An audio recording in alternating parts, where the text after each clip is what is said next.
پاک کب کب کہاں کہاں اور کیسے کیسے کام آتا ہے۔ ایک بہت ہی خوبصورت واقعہ، بڑا ایمان افروز واقعہ ہے جو میں آپ کے سامنے پیش کرتا ہوں۔ ایک دوست نے اپنے ایک دوسرے دوست کو قرض دیا، اور جب اس نے قرض دیا تو وہ قرض ایک بڑی اماؤنٹ تھی، 3000 دینار۔ وہ ٹائم آ گیا جب اس ٹائم وہ قرض لینے کے لیے اپنے دوست کے پاس گیا کہ بھائی مجھے میرے پیسے واپس دو، تو اس نے کہا کہ پیسے تو نہیں ہے میرے پاس، میں کولیپس ہو گیا ہوں، بزنس اب میرا ختم ہو گیا ہے، میں تمہاری رقم نہیں دے سکتا۔ اس نے ایک اور ٹائم دے دیا اسے کہ ٹھیک ہے اب اتنے دنوں کے بعد میں دے دوں گا۔ وہ ٹائم بھی گزر گیا، اور جب وہ ٹائم بھی گزر گیا تو اس کے بعد اس دوست نے کہا کہ اب تو پیسے دے دو بھائی، میرا ٹائم پورا ہو گیا ہے۔ پھر نہ دے سکا ٹائم۔ آخر کار معاملہ جو ہے وہ کورٹ میں چلا گیا، قاضی کے پاس چلا گیا۔ اب قاضی نے جس کو پیسے دینے تھے اس کو بلایا اور کہا کہ بھائی آپ کو اس کے پیسے دینے ہیں؟ کہتا ہے ہاں پیسے تو دینے ہیں۔ تو کہا پھر دیتے کیوں نہیں ہو؟ کہا پیسے ہیں ہی نہیں، کاروبار ہی ختم ہو گیا ہے، قرضہ تو لیا تھا، اب میرے پاس بچا ہی کچھ نہیں ہے۔ تو کہا اچھا اب یہ بتاؤ کہ کب دو گے، کیسے دو گے؟ اس نے کہا بس میرے پاس پیسے ہی نہیں ہیں۔ تو کہا اب تمہارے پاس 30 دن کا ٹائم ہے، 30 ڈیز میں یا تو اس کے پیسے لوٹا دو یا 30 دن کے بعد تمہیں قید کر دیا جائے گا۔ یہ شخص اب گھر آیا، پیسے تو تھے نہیں، مگر شاید علماء نے لکھا کتابوں میں، یہ واقعہ کئی بڑی بڑی کتابوں میں لکھا اور درود پاک کے فضائل کی بڑی بڑی کتابوں میں لکھا، اور اس شخص نے سوچا کہ اس نے ایک حدیث پاک پڑھی ہوئی تھی کہ جس میں نبی پاک علیہ الصلوۃ والسلام نے فرمایا ہے، جس کا مضمون ہے کہ جو شخص پریشان ہو، مصیبت زدہ ہو، اسے چاہیے کہ مجھ پر کثرت سے درود پاک پڑھے، کیونکہ درود پڑھنا مصیبتوں اور پریشانیوں کو لے جاتا ہے۔ اب اس عاشق رسول نے سوچا اور تو کچھ ہے نہیں، اب میں درود پاک پڑھنا شروع کرتا ہوں۔ صبح سے لے کر شام تک وہ درود پاک پڑھنے لگ گیا۔ 27 دن گزر گئے، only 3 days left، 3 دن باقی تھے قاضی کے پاس جانے میں۔ 27 دن گزر گئے درود پڑھتے پڑھتے۔ جب 28ویں رات آئی تو آنکھیں تو بند ہوئیں، مگر خواب میں اسے ایک آواز آئی، گھبراؤ نہیں، تمہارا قرضہ ادا کر دیا جائے گا، تمہارا مسئلہ سالو ہو جائے گا۔ صبح اٹھتا ہے، درود پاک پڑھ رہا ہے، مگر کہتا ہے یہ آواز سے تو مسئلہ حل نہیں ہوگا، پیغام کیا ہے اسے سمجھ نہ آیا۔ 28واں دن گزر گیا، 29ویں رات آ گئی، مگر اب آنکھیں بند ہوئیں اور قسمت جاگ اٹھی۔ نبی پاک صاحب لولاک صلی اللہ تعالی علیہ وسلم خواب میں تشریف لائے، اور پیارے آقا صلی اللہ تعالی علیہ وسلم نے فرمایا گھبراؤ نہیں، علی بن عیسیٰ وزیر کے پاس جاؤ، وہ تمہارا قرضہ ادا کر دے گا۔ اب یہ عاشق رسول صبح اٹھا تو ویری فریش، حشاش بشاش کہ اب تو کام ہو گیا، نبی پاک نے خواب میں آ کر بشارت دی ہے۔ مگر پھر ذہن میں سوال آیا کہ علی بن عیسیٰ کے پاس جاؤں گا تو ثبوت کیا ہے، پروف کیا ہوگا؟ میں جا کر اس کو کہوں گا کہ میرا قرضہ دے دو تو ایسے تو قرضہ نہیں دے دینا، اور میں نے اس کو کہا کہ مجھے نبی پاک نے خواب میں کہا ہے، اور اس نے اگر مجھ سے کوئی نشانی مانگی تو میں نشانی کیا دوں گا؟ آخری دن تھا، 29واں دن تھا، وہ بھی درود پڑھتے پڑھتے گزر گیا۔ 30th نائٹ آ گئی، صبح وہ دن ہے جب عدالت میں جانا ہے۔ اب اس رات پھر نبی پاک علیہ الصلوۃ والسلام خواب میں تشریف لائے، اور آقا علیہ الصلوۃ والسلام نے فرمایا کہ علی بن عیسیٰ وزیر کے پاس جاؤ، وہ تمہارا قرض ادا کر دے گا۔ کہ حضور چلا تو جاؤں گا، لیکن اگر وزیر نے مجھ سے کوئی نشانی طلب کی تو میں کیا جواب دوں گا؟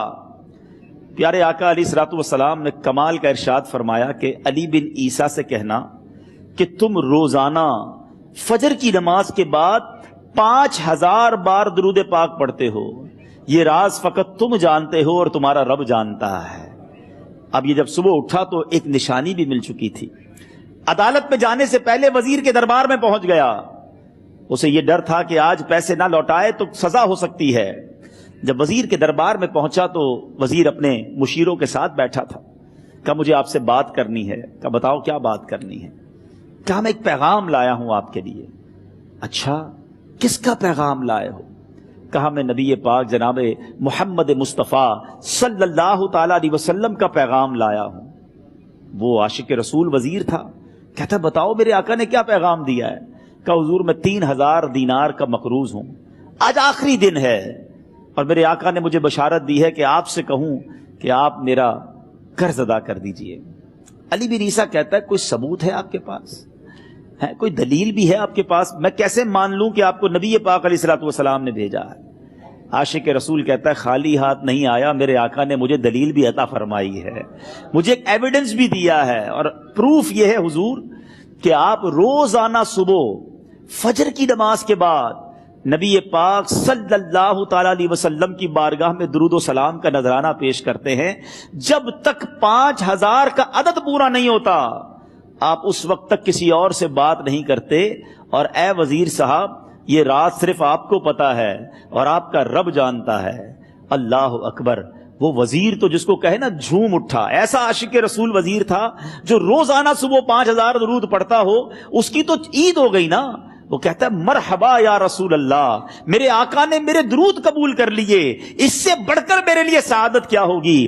اب یہ وزیر اپنی سیٹ سے اٹھتا ہے، اپنے کمرے میں جاتا ہے، تھوڑی دیر بعد واپس آ کر اس عاشق رسول کے ہاتھ میں 3000 دینار رکھ کر کہتا ہے حضور پہلے 3000 دینار تو نبی پاک کا حکم کی میں ادب سے بجا لاتا ہوں، میرے آقا نے جو حکم فرمایا یہ 3000 دینار آپ کو پیش کرتا ہوں، حضور ایک اور 3000 دینار لیجئے۔ میرے گھر آپ آئے، اتنی اچھی خبر سنائی، آپ نے قدم رنجا فرمایا، یہ 3000 اس کا نذرانہ ہے، اور ایسا کیجئے 3000 اور لیجئے، اس سے اپنے بچوں کے لیے کچھ چھوٹا موٹا کام شروع کیجئے، اور ایک وعدہ کر کے جائیے آج کے بعد زندگی میں آپ کو جب بھی کوئی کام پڑے میں آپ کا بھائی ہوں، مجھے یہ خدمت کا موقع دیجئے گا۔ اللہ اکبر! وہ مقروض جو ایک رات پہلے 3000 دینار کا مقروض تھا، ہو سکتا ہے اس کے بیک آف مائنڈ یہ بھی چل رہا ہو کہ اب شاید کل میں نے جیل میں جا کر، عدالت میں جا کر گرفتاری دے کر جیل میں جانا ہے، مگر اب 9000 دینار ہاتھ میں ہیں۔ عاشق رسول جھومتا ہوا نبی پاک کی یاد میں گھومتا ہوا اب عدالت میں پہنچا۔ عدالت میں everybody expecting over there کہ آج اس نے آنا ہے اور آ کر کہنا یہی ہے کہ پیسے تو نہیں ہیں، گرفتار کر لو، مگر جا کر اس عاشق رسول نے 3000 دینار جج صاحب کے ہاتھ میں رکھ دیے۔ قاضی کہتا ہے پہلے تو یہ بتاؤ پیسے آئے کدھر سے؟ تم تو کہتے تھے غریب ہوں، تم تو کہتے تھے کاروبار نہیں ہے، ایک مہینے میں اتنی بڑی رقم کا انتظام کیسے ہو گیا؟ سبحان اللہ! اس عاشق رسول نے گویا زبان حال سے یہ کہا ہوگا کہ یہ تو کرم ہے ان کا، ورنہ مجھ میں تو ایسی بات نہیں، اتنا دیا سرکار نے مجھ کو، اتنی میری اوقات نہیں۔ اس نے وہ پورا واقعہ بھری عدالت میں سنا دیا۔ اللہ اکبر! میرے پیارے اسلامی بھائیوں ذرا سوچو پہلے زمانے میں کیسے عاشقان رسول ہوا کرتے تھے، وہ جج، وہ قاضی بھی کیسا سرکار علیہ الصلوۃ والسلام کا عاشق تھا۔ اپنی سیٹ سے اٹھتا ہے، بھرے دربار میں، بھری عدالت میں، وہ اپنے چیمبر میں، اپنے کمرے میں جاتا ہے، اور تھوڑی دیر بعد واپس آ کر اس کے ہاتھ میں بھی 3000 دینار ہیں، اور وہ 3000 دینار جو ہے وہ اس عاشق رسول کے ہاتھ میں رکھتا ہے کہ سارا ثواب علی بن عیسیٰ کیسے لے جائے، میں بھی تو نبی پاک کا غلام ہوں، میں تمہارا قرضہ میں ادا کرتا ہوں۔ اچھا، اب ایک اور عجیب سینیریو یہ بن گیا کہ جس نے کیس کیا تھا، جس نے دعویٰ کیا تھا، وہ بھی یہ سارا منظر دیکھ رہا تھا۔ کہتا ہے جج صاحب ذرا رکیے، میں بھی اپنے آقا کا امتی ہوں، اور ایک کام کیجئے، قلم کاغذ منگوائیے، اس عاشق رسول کا قرضہ ہی میں معاف کر دیتا ہوں۔ اچھا، اب عاشق رسول نے وہ واپس 3000 دینار جو جج صاحب نے دیے تھے وہ واپس جج صاحب کو دیے کہ حضور یہ پیسے آپ ہی رکھ لیں، قرضہ ہی معاف ہو گیا، اب آپ کے پیسے کا میں نے کیا کرنا ہے؟ جج صاحب کہتے ہیں جو پیسے نبی پاک کے نام پر نکالے ہیں اب مجھے واپس نہیں چاہیے، یہ بھی تم اپنے ساتھ لے جاؤ۔ اللہ اکبر! میرے میٹھے اسلامی بھائیوں، وہ عاشق رسول ایک رات پہلے 3000 دینار کا مقروض ہے، اب 12000 دینار لے کر گھر کو واپس جا رہا ہے۔